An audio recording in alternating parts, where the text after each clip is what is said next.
بسم الله الرحمن الرحيم نحمده ونصلي على رسوله الكريم أما بعد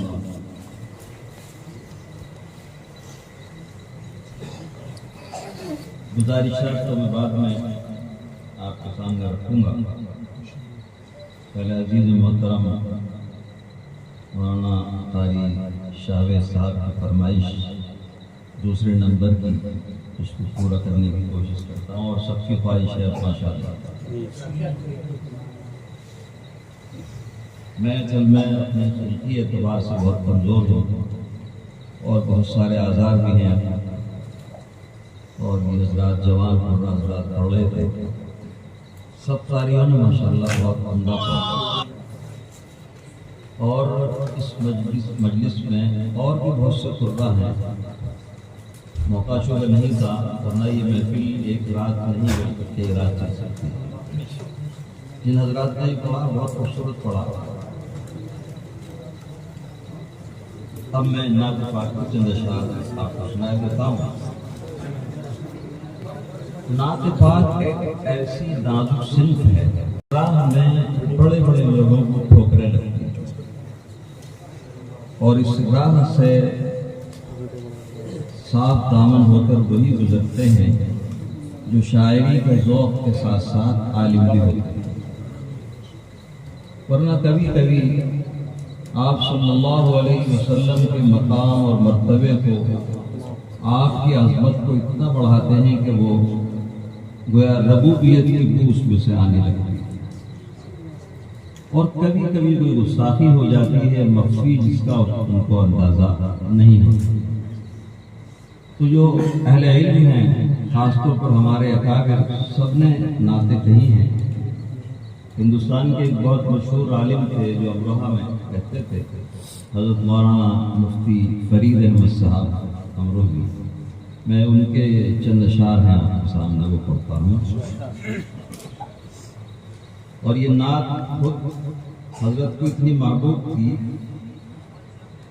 خود تو پڑھتے نہیں تھے حضرت لیکن بچوں کو تلاش کرتے پھرتے تھے کوئی مل جائے تو یہ نعت پڑھتے. میں بھی پڑھنے کی کوشش کر رہا ہوں. 25 سال تک میں نے کوئی نظم اسٹیج پر نہیں پڑھا. 25 سال کے بعد ابھی چند سال سے بنگلور میں کچھ لوگوں نے مجھے کہنا شروع کر دیا تو میں نے پڑھنی شروع کر دی.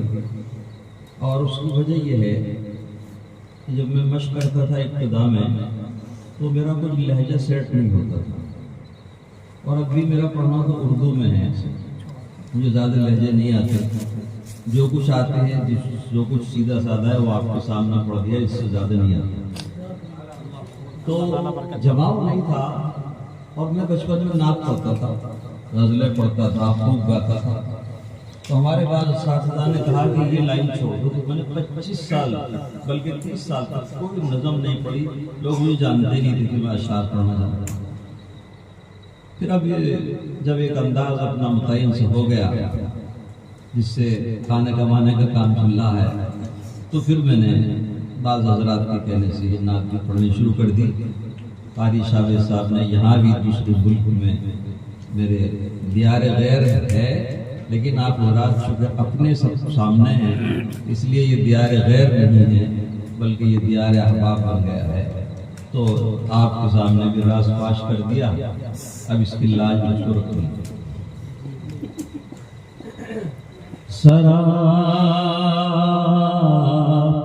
چمن ہے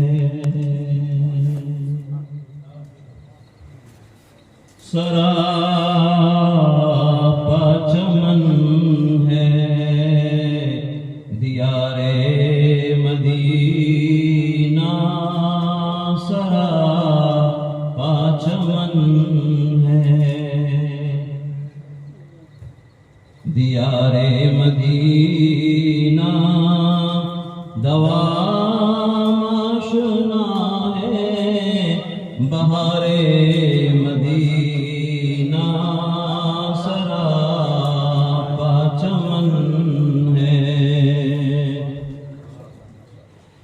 سراپا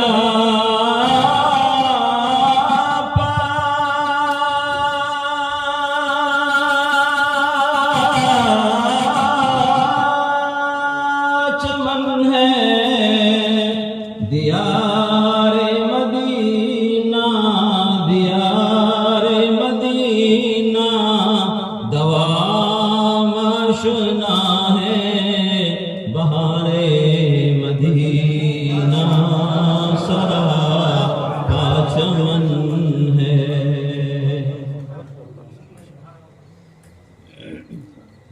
مدینے کے پھولوں کو کیا پوچھتے ہو، مدینے کے پھولوں۔ اس شعر کے دوسرے مصرے میں حضرت نے ایک عجیب تعبیر استعمال کی ہے جو شاعروں کے کلام میں نہیں ملتی۔ بہت توجہ کے ساتھ اگلا مصرع سنیے، پہلے مصرع تو مشہور ہے۔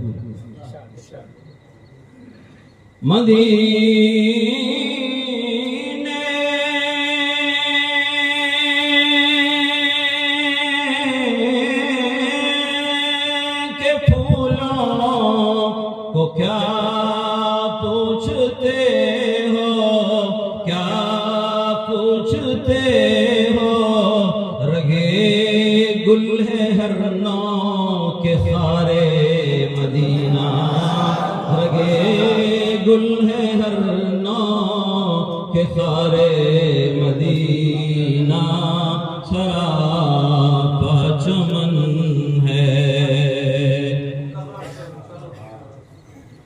مدینے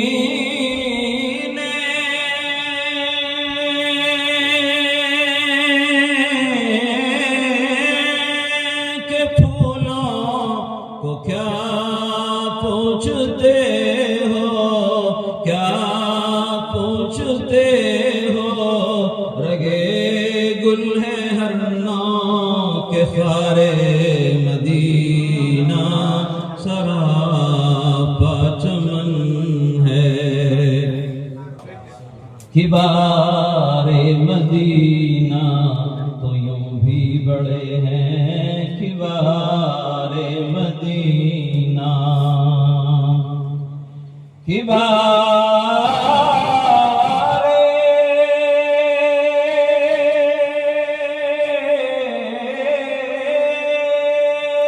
مدینہ تو یوں بھی بڑے ہیں، یوں بھی بڑے ہیں، بڑوں سے بڑے ہیں صغار مدینہ، بڑوں سے بڑے ہیں صغار مدینہ سراپا چمن ہے۔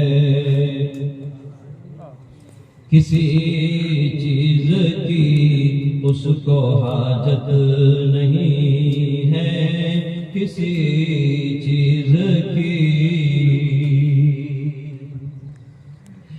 کسی چیز کی اس کو حاجت نہیں ہے، اس کو حاجت نہیں ہے کہ حاصل ہے جس کو غبار مدینہ، کہ حاصل ہے جس کو غبار مدینہ سراپا چمن ہے۔ مقدار ہے، اور اس وقت میں خاص بات یہ ہے کہ اس میں بھی ایک خاص مسلک کی ترجمانی ہے۔ حدیث شریف کا مضمون ہے کہ جو آپ صلی اللہ علیہ وسلم کے روزے مبارک پر جا کر سلام کرتا ہے، سلام پڑھتا ہے، آپ اس کا خود براہ راست جواب دیتے ہیں، اور وہاں کے علاوہ اگر کہیں سے پڑھتا ہے تو اللہ نے آپ کی چاکری کے لیے فرشتوں کو پھیلا رکھا ہے، وہ سلام آپ کی خدمت میں جا کے پیش کرتے ہیں۔ تو حضرت مولانا یہیں سے سلام نہیں بھیج رہے ہیں بلکہ وہاں جا کر سلام کرنے کی کوشش کرتے ہیں۔ فرماتے ہیں فریدی چلو چل کے روزے پہ کہنا، فریدی چلو،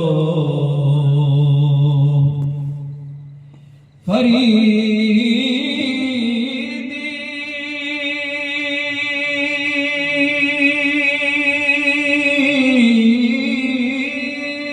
چلو چل کے روزے پہ کہنا،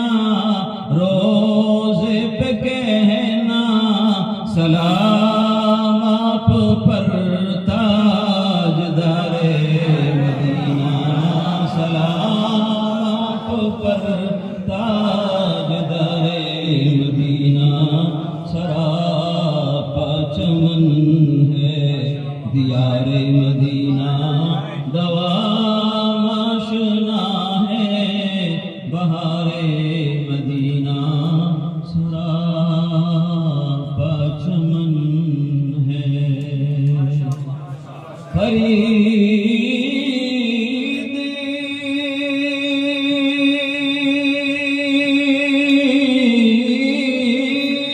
چلو چل کے روزے پہ کہنا، روزے پہ کہنا، سلام آپ پر تاجدار مدینہ سراپا چمن ہے۔